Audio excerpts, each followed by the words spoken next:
আগাছা কুগাছা দূর করার জন্য গৌর হরিয়াজ বনমালী বলে আমার দেহে কি আগাছা আছে কি কুগাছা আছে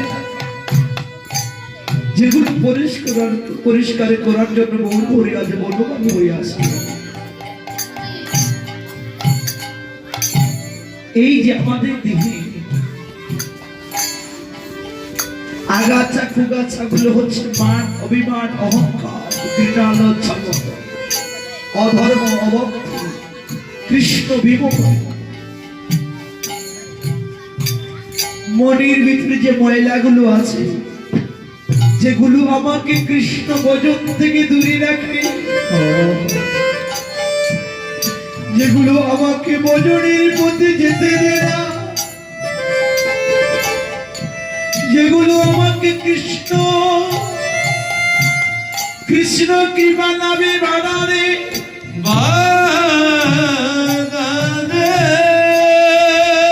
আগাছাগুলো যেমন একটি বৃক্ষে যখন বিভিন্ন লতা জড়িয়ে থাকে না বিভিন্ন ধরনের লতা জড়িয়ে থাকে তখন আমরা কি করি লতাগুলো কেটে দেই কেন দেই এই আগাছার কারণে গাছটা বৃদ্ধি পাবে না গাছের ক্ষতি হবে। আমাদের এই যে দেহ বাগানে আগাছা কুগাছা আছে এই লতা আছে কি 10 ইন্দ্রিয় 6 রিপু এগুলো যদি বশ করতে না পারি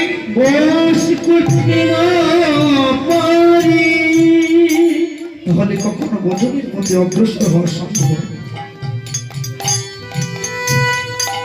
আমাদের মধ্যে অনেকে বলে যে আমি তো 10 ইন্দ্রিয় বশীভূত হতে চাই না 10 ইন্দ্রিয় আমাকে বশ করে নেই মানে আমার কোনো দোষ নেই আমি তো 10 ইন্দ্রিয়কে চাই না ওরাই আমাকে চাই মানে আমার দোষ নেই। শাস্ত্রকার বললেন যেমন আপনার চুলকানি রোগ হয়েছে ডাক্তারের কাছে গেলেন ডাক্তার প্রথমে কি বলবে চুলকানি হয়েছে চুলকাবেন না আর ময়লা খাবার বর্জন করুন কেননা এগুলো খেলে চুলকানি রোগ বৃদ্ধি পাবে তারপর আপনাকে ঔষধ দিবে ঠিক না আমি কি ভুল বলছি আমি কিন্তু কোনো ডাক্তার না হরি বল ডাক্তার কেউ থাকলে মার্জনা করবেন লাস্ট ওষুধ দিবে যে ভগবানের কৃপা হলে কমতে পারে প্রথমে কি দিচ্ছে চুলকাবেন না ময়লা খাবার বর্জন করুন এরপর ওষুধ। শাস্ত্রকার বললেন তোমার 10 ইন্দ্রিয় 6 রিপু তোমার সাথে আছে তুমি বলতো 10 ইন্দ্রিয় তোমাকে চায় তুমি চাও না এটা ভুল ধারণা 10 ইন্দ্রিয় তোমার সাথে আছে তুমি এমন কোনো কাজ করো না যে কাজ করলে 10 ইন্দ্রিয় তোমাকে বশ করতে পারে তুমি এমন ভাবে চলো না যেগুলো দ্বারা 10 ইন্দ্রিয় তোমাকে ক্যাপচার করে 10 ইন্দ্রিয় আছে 10 ইন্দ্রিয় যাতে কোনো তোমাকে বশ করতে পারে না সেই ধরনের কাজ তুমি করে যাবে মানে চুলকানি যে চুলকাবে না 10 ইন্দ্রিয় আছে 10 ইন্দ্রিয় বশীভূত তোমাকে বশ করার মতো কাজ তুমি করিও না। এই যে আগাছা এগুলো নির্মূল করার জন্য দূর করার জন্য আমার গৌরী আসবে তাই তো বললেন বনমালী প্রতিদিন আচ্ছা আগাছা কুগাছা পরিষ্কার করতে হতো দা বটি লাগে কাছে লাগে না মহাপ্রভু কি নিয়ে আসলেন যে আগাছা পরিষ্কার করবেন আমাদের ভিতরে হ্যাঁ কি নিয়ে আসলেন এই আমার হৃদয়ে যে ময়লা আছে হৃদ বাগানে আগাছাগুলো কি দিয়ে পরিষ্কার করবেন দা আনেননি বটি আনেননি কুদাল আনেননি কি এনেছে মধুমাখা কৃষ্ণ নাম এনেছে একেবারে না মিললে যত পাপ হরে যত পাপ হরে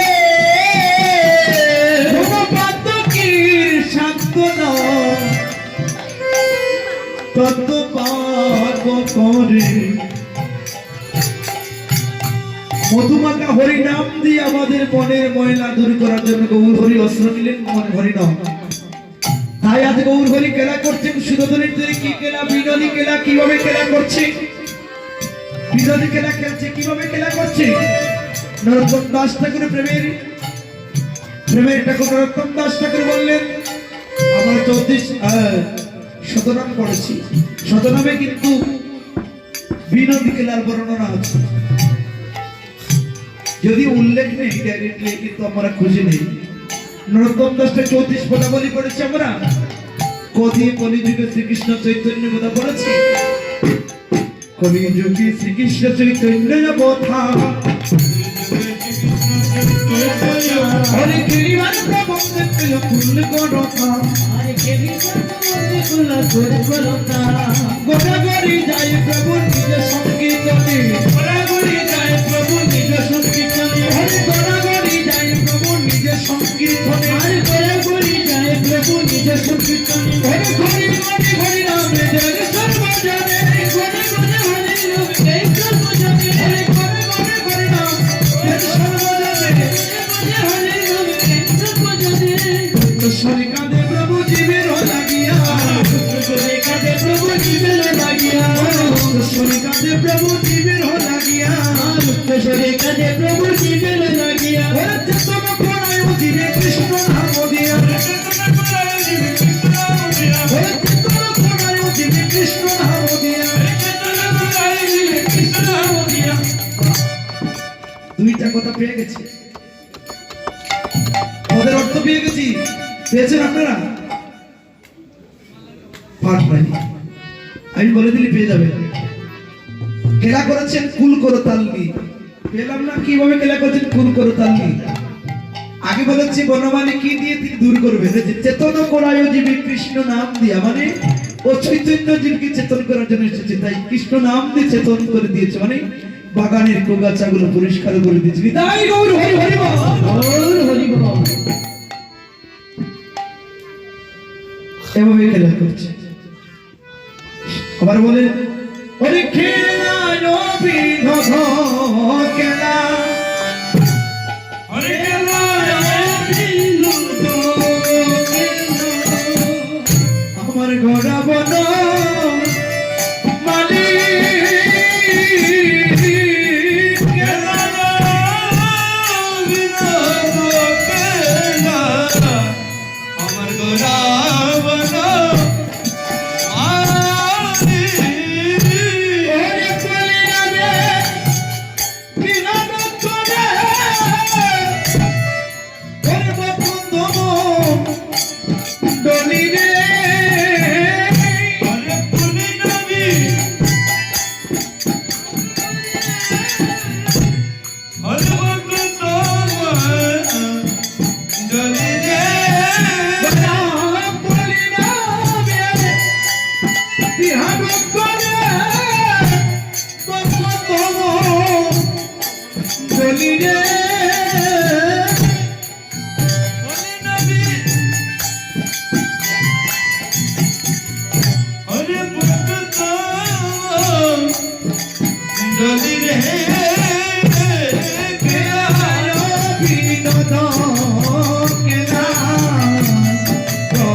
বিহার করছে ভক্তগণকে নিয়ে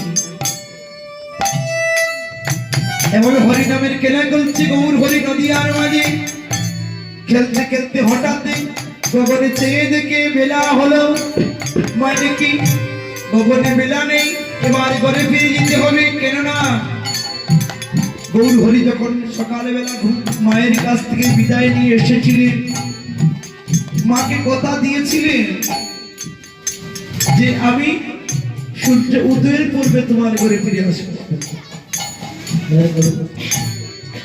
কোথায় মায়ের কাছে আবার কথা হলো গুরুর কাছে মানে এই যাকে বলে লীলা কীর্তনের দুটি অর্থ আছে, একটি ভিতরে একটি বাহিরে। বাহিরে আমরা দেখতে গৌরাঙ্গ মহাপ্রভু লীলা করছে, ভিতরে বিষয়টা আমাদের শিক্ষা দিচ্ছে। কেননা আপনি আছরি প্রভু জীবকে শিখায়, আপনি না ছড়িলে শেখানো না যায়, আপনি না ছড়িলে শেখানো না যায়। আর নিজে আচরণ না করলে অন্যকে শেখানো যায় না। আগে নিজে আচরণ করতে হয়। নিম পাতা তিনটা আমরা সবাই জানি, মুখের কথা বিশ্বাস করি, বই পুস্তক পেয়েছি নিম পাতা তিনটা, কিন্তু সেই কথাটা তখনই প্রমাণিত হবে যখন আমি নিজের নিম পাতা খাবো, ঠিক না? তখনই ভালো মন্দ বুঝতে পারবো। এর আগে বুঝতে পারবো এটা তিতা না মিঠা না খেলে বোঝা যায়। আগে নিজে খেতে হয়, অন্যকে শিখতে হয়। তাই মহাপ্রভু নিজে আচরণ করছে আর পাশাপাশি জীবকে শিক্ষা দিচ্ছে। বেলা অবসান হলো, অবশ্য পদকর্তা বললেন এই বেলা এই জগতের বেলা নয়, হে জীব তোমাদের জীবনের বেলা, জীবনের বেলা। সে দেখো তোমাদের জীবনের বেলা দূর চলে যাচ্ছে। তাই গৌর হরি ইঙ্গিত দিচ্ছে, হে জীব তোদের গগনের বেলা, জীবনে গগনের বেলা, ধীরে ধীরে অস্তমিত হতে যাচ্ছে সূর্য, তোরা আর বিলম্ব করিস না, তোরা আয় আয় ফিরে ভজনের গানে। ওহে জীবী তোরা আয় আয় ফিরে ভজনের গানে, আয় আয় ফিরে ভজনের গানে, ওরা আয় আয় ফিরে ভজনের গানে। ওরে গুরু চেনা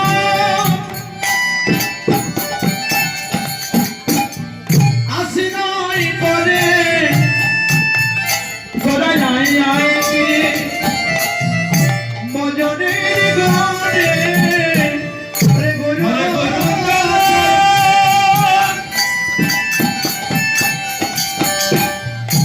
আশ্রয় করে, তোরা আয় আয় ফিরে ভজনের দেশে।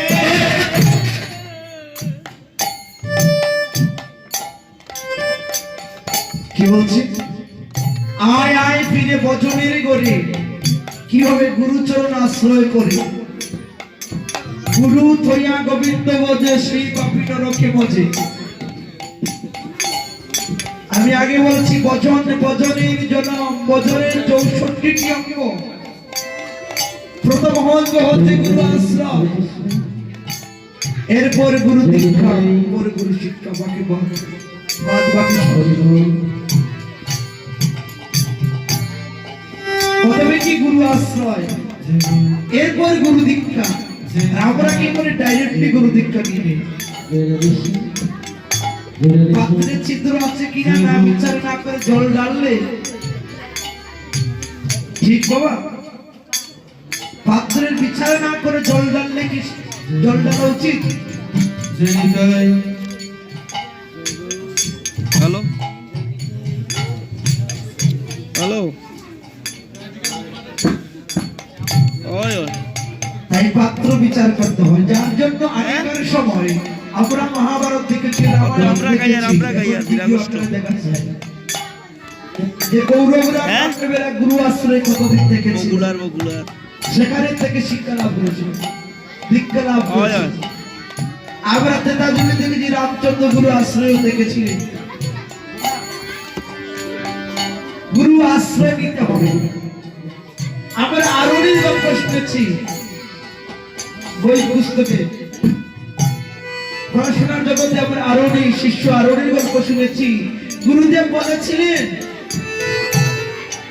গুরু আশ্রয় থাকতো যে জমির আইন ভেঙে জল পড়ে যাচ্ছে, যাও তুমি এই একটি বাদ বেঁধে দিয়ে আসো, মাটি দিয়ে ভরাট করে দিয়ে আসো, জল আটকিয়ে দাও।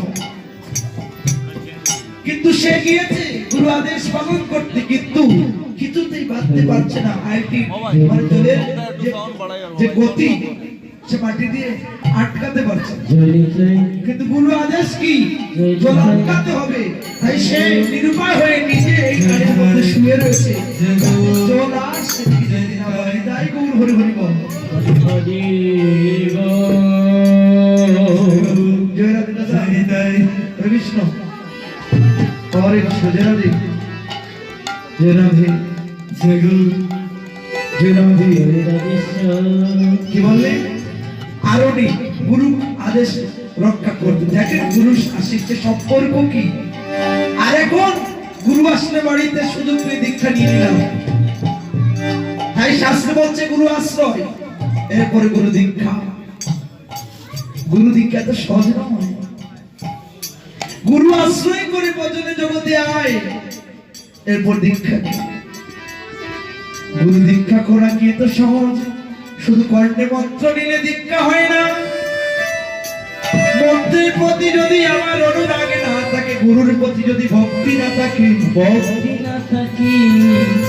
তাহলে সেই দীক্ষা নিলে কিছুতেই কোনো লাভ হবে না। শুধু যদি মন্ত্র জানলেই হয়, তাহলে আমার এখন বাজারে অনেক বই পাওয়া যায় যে মন্ত্রগুলো কিন্তু বইতে লেখা থাকে, দীক্ষা মন্ত্র লেখা থাকে না। যত অক্ষরে দীক্ষা হোক না কেন বইতে পাওয়া যায়, কিন্তু বই থেকে পড়ে দীক্ষা নিলে হবে? হয়? গুরু আশ্রয় নীতিও হয়। এটা হচ্ছে ধর্ম, এটা হচ্ছে ধর্ম। আর ধর্ম যে রক্ষা করবে, ধর্মই তাকে রক্ষা করবে। আমরা অনেকে বলি যে সনাতন ধর্মের আচার আছে, বিচার নাই। আমি তাদের জন্য প্রশ্ন রাখি, আচার আছে বিচার নেই, আপনি দেখেছেন? আচার না করলে বুঝবেন কি করে আচার আছে কি না? একবার আসেন আমাদের ধর্মে, আমাদের কাছে আসুন, একবার ধর্মকে মেনে চলার চেষ্টা করুন, দেখুন এখানে আছে কি না। বাইরে থেকে দেখলে তো হবে না। আমার ভিতরে কি আছে আপনাকে জানতে পারেন, বলতে পারবেন? আপনার ভিতরে কি আছে বলতে পারবো? সনাতন ধর্মে কি আছে আমি বাইরে থেকে দেখতে পারবো? ধর্ম কি দেখার বস্তু না, ধর্ম হচ্ছে আচরণের বিষয়। আচরণ করলে ধর্ম আছে। সনাতন ধর্ম সনাতন ধর্মে জন্ম নিলেই যে আমি সনাতন ধর্ম হয়ে গেলাম, আমি তা মানি না। সনাতন ধর্মের আইন বিধি নিষেধ যখন মান্য করবো, মেনে চলবো, সেদিন আমি সনাতন ধর্মের লোক বলি। তাই গৌর হরি যার জন্য বলা হয় যে মানুষ রূপী জন্মায়, মানুষ হয়ে জন্মায় না, তাকে মানুষ বানাতে হয়, কিন্তু পশু হয়ে জন্মায়।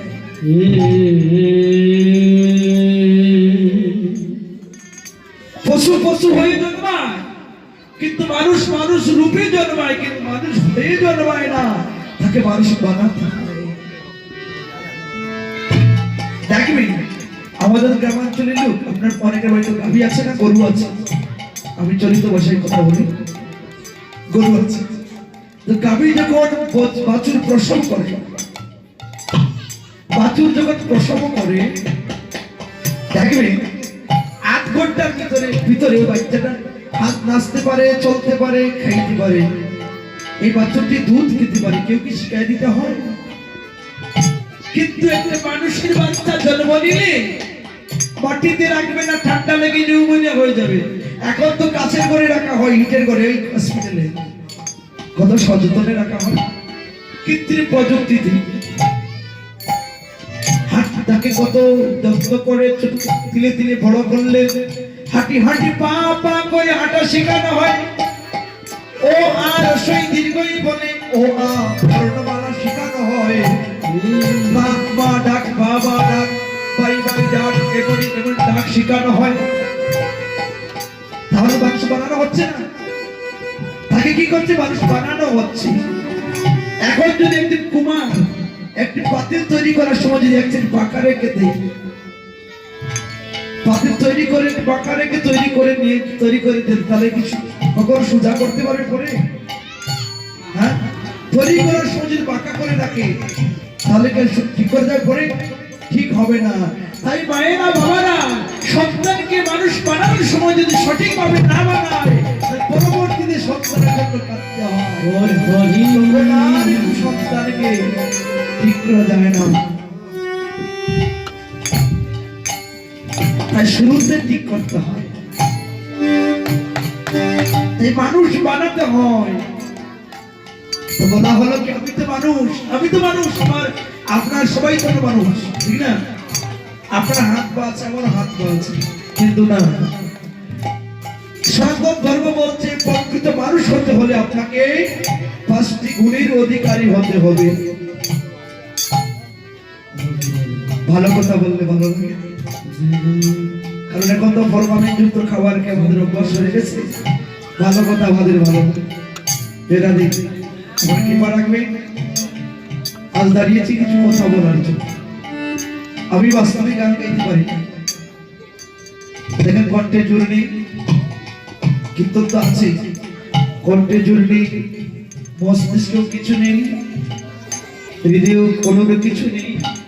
দাঁড়িয়েছে শুধু এই সময়টা পার করবো আপনাদের সঙ্গ। বহিরঙ্গ ভক্তের দরকার নেই, অন্তরঙ্গ ভক্ত 2-3 জন হলেই সার্থকতা। কথা ছিল কোথায়? মানুষ।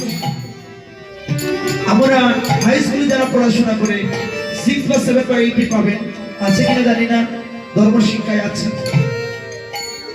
মানুষ হতে হলে 5টা গুণের অধিকারী হতে হয়।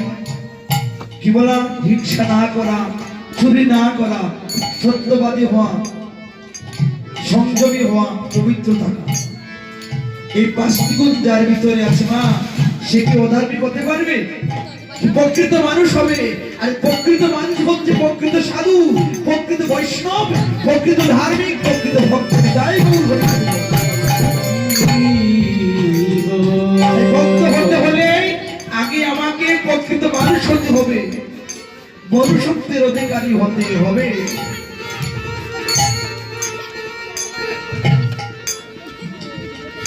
সনাতন ধর্মের ধর্ম আমাদেরকে কিন্তু ভালো হওয়ার শিক্ষা দেয়, খারাপ হওয়ার শিক্ষা দেয় না। করতে বললে আয় আয় গজনের করে গুরুচরণ আশ্রয় করে, অর্থাৎ গজনের করে আয়। আমাদের ধর্ম অনুসারে কি বললো? গজনের 64 অঙ্গের প্রথম অঙ্গ গুরু আশ্রয় নিয়ে তার গজনের জগতে আসতে হবে।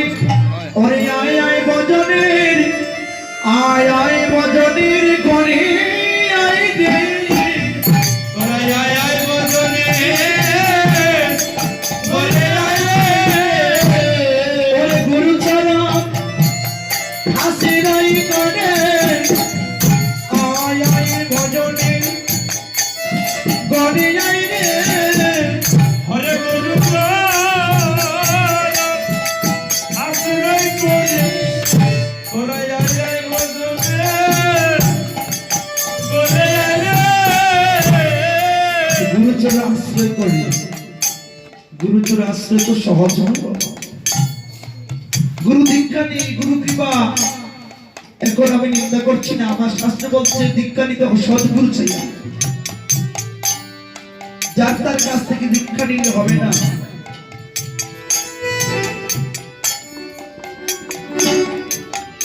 সদ্গুরু চাই দীক্ষা নিতে হয়। এই যে দীক্ষা একটু সহজ নয়, শিষ্য হওয়া গুরু হওয়া সহজ নয়, এমন দৃষ্টান্ত শাস্ত্রে আছে। এক গুরু হচ্ছে লোকনাথ গোস্বামীর কথা আমরা শুনেছি, আরেক শিষ্য হচ্ছে নরোত্তম দাস ঠাকুর। নরোত্তম দাস ঠাকুরের গুরু হচ্ছে লোকনাথ গোস্বামী।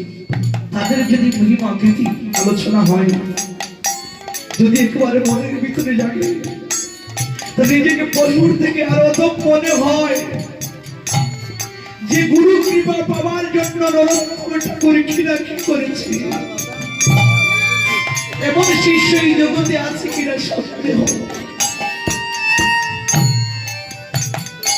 লোকনাথ গোস্বামী যিনি দীক্ষা দিয়েছিলেন, তিনি পূর্বে যখন মহাপ্রভুর কাছে যাচ্ছিলেন লোকনাথ গোস্বামী যখন মহাপ্রভুর কাছে যাচ্ছিলেন, মহাপ্রভুর চরণে আশ্রয় নেওয়ার জন্য যাচ্ছেন, আর মনে মনে বলছেন, আরে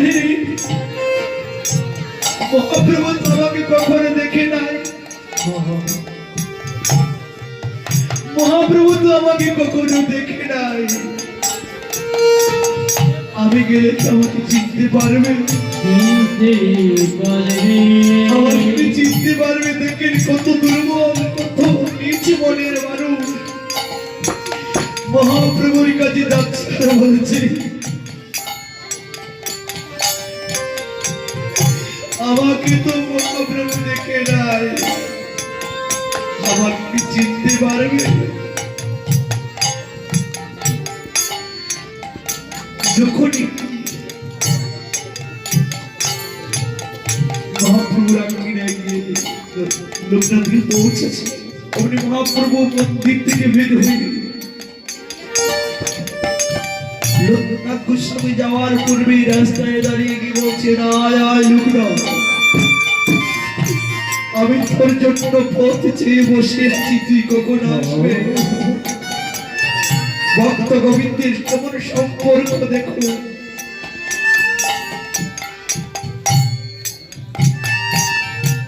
এমন ভক্ত ছিলেন লোকনাথ গোস্বামী। মহাপ্রভুর চরণে আশ্রয় নিয়ে তখন মহাপ্রভু বলেছিলেন, একের অধিক শিষ্য করিও না, যদি করতে হয় একজনকে নতুবা না। লোকনাথ গোস্বামী বলেছিলেন, প্রভু পেটের দায় কখনো একাধিক শিষ্য করিও না। লোকনাথ গোস্বামী বললেন, একজন কেন, একাধিক কেন, আমি একজনকে শিষ্য বানাবো না, তাই গৌর হরি হরি বলবো।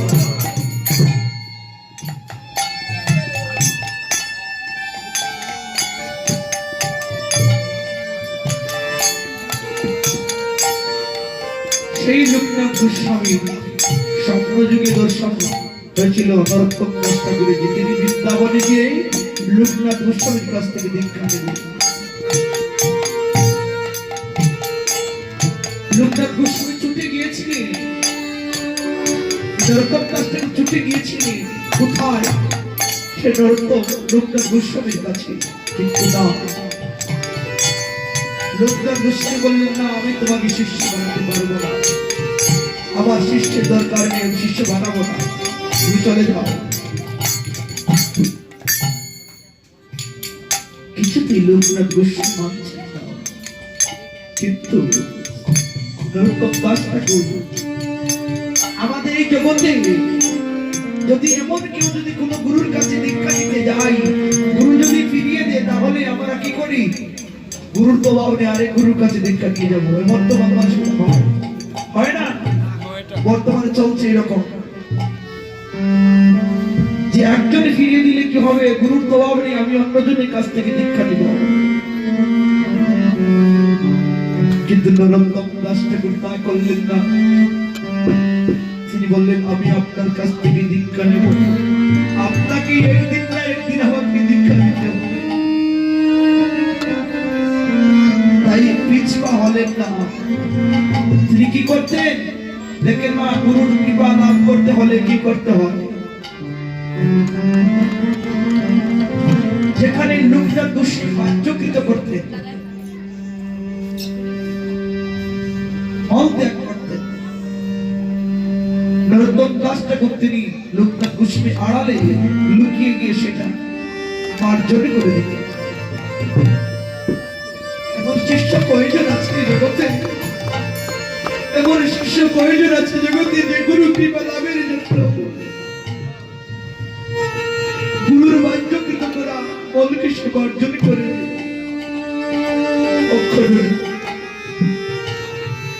নরোত্তম দাস ঠাকুর তাই করছে।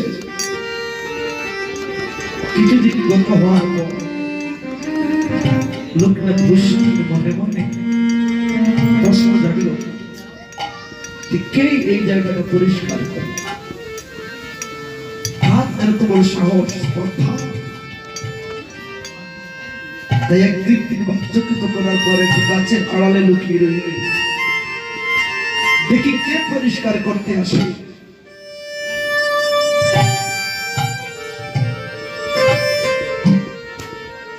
কিছুক্ষণ পরে এদেরকে নরোত্তম দাস ঠাকুর হাতে একটি জলের পাত্র একটি মার্জন করার ঝাড়ু নিয়ে আসছে।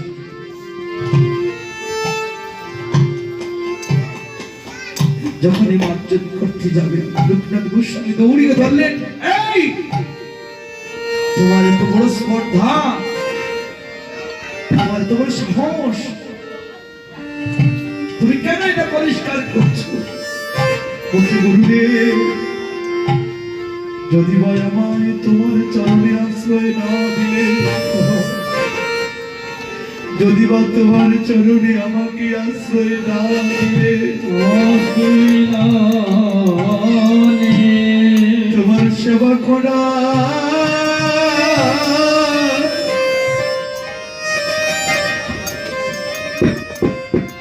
আমার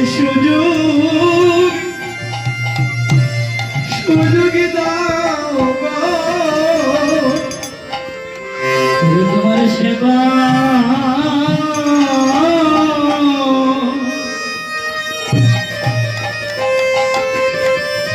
সেবা করার সুযোগী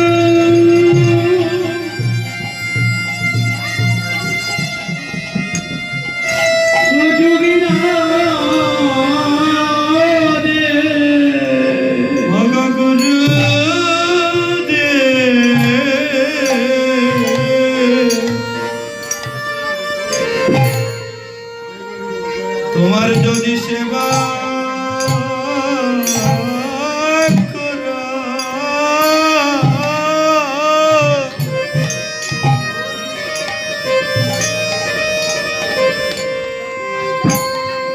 যদি একটু সুযোগ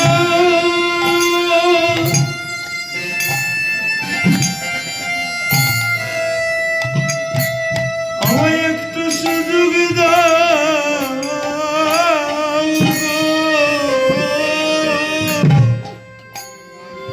তোমার চরণে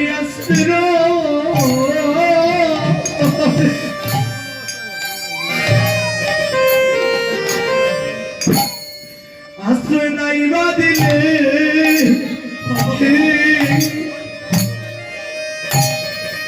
তোমার সেবা করার সুযোগ একটু সুযোগে দাও চরণে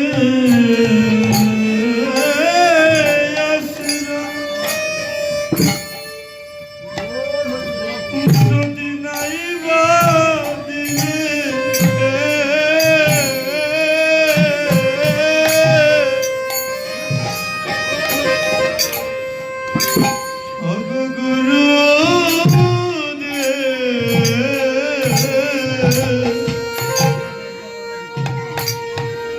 চরণ সেবা করা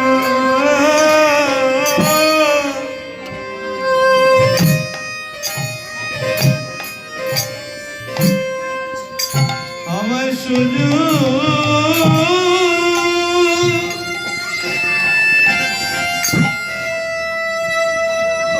সুযোগ দাও গো, জয় রাধে। তোমার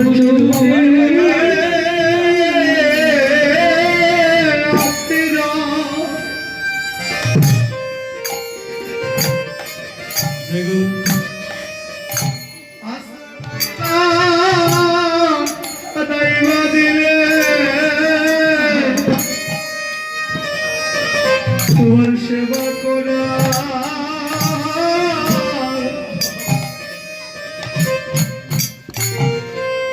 সেবা করার সুযোগ সুযোগী ওই চরণে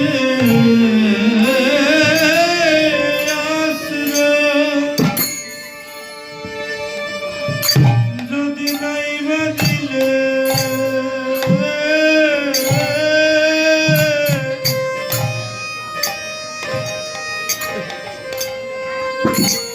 চরণ সেবা করা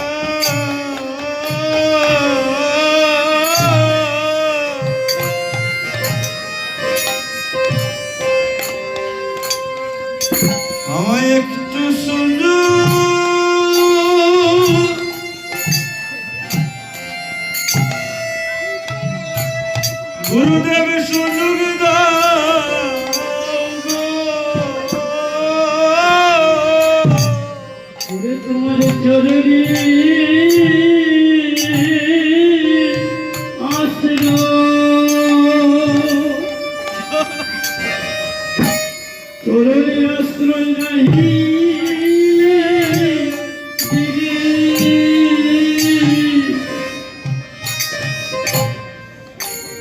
তোমার চরণ সেবা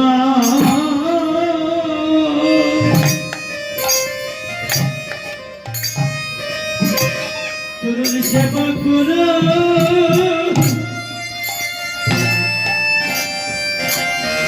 সুযোগী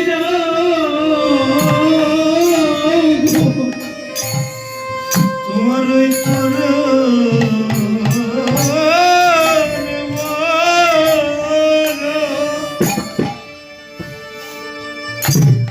আমি ভালো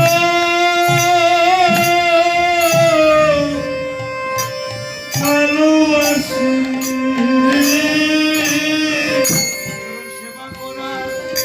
চরণ সেবা করা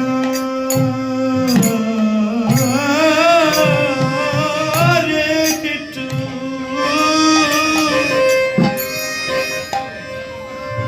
আমার সুযোগ দাও গো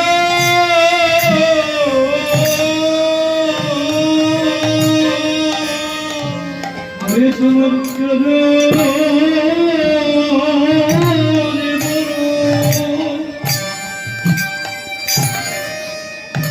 আমি ভালোবাসি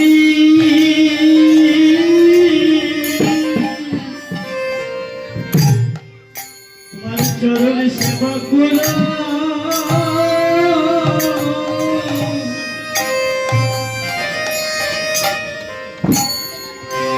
সুযোগী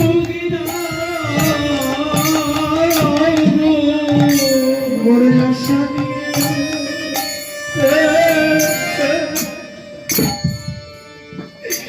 আমি আসে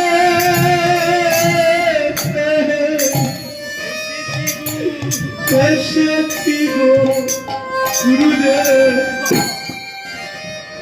তোমার চরণ সেবা করা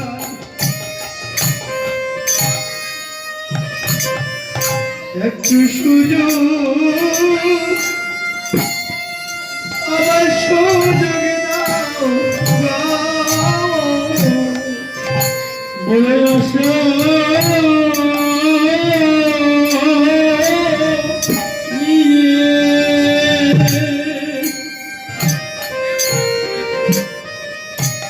আমি এসেছি গো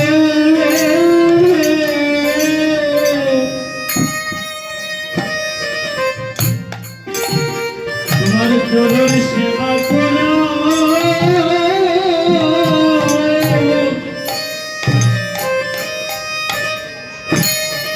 একটু সুযোগ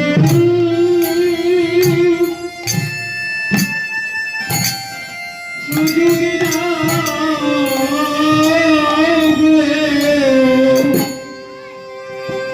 নরম বাস্তে করে বলছি গুরুদেব নাই বা তোমার চরণে আশ্রয় দিলে নাই বা আমাকে তোমার বিশ্ব বানালে তোমার সেবা করার সুযোগ দাও বলছে না এ হতে পারে না কিছুতেই না তোমার সামনে থেকে দূর হও তোমাকে আপনারা দেখতে চাই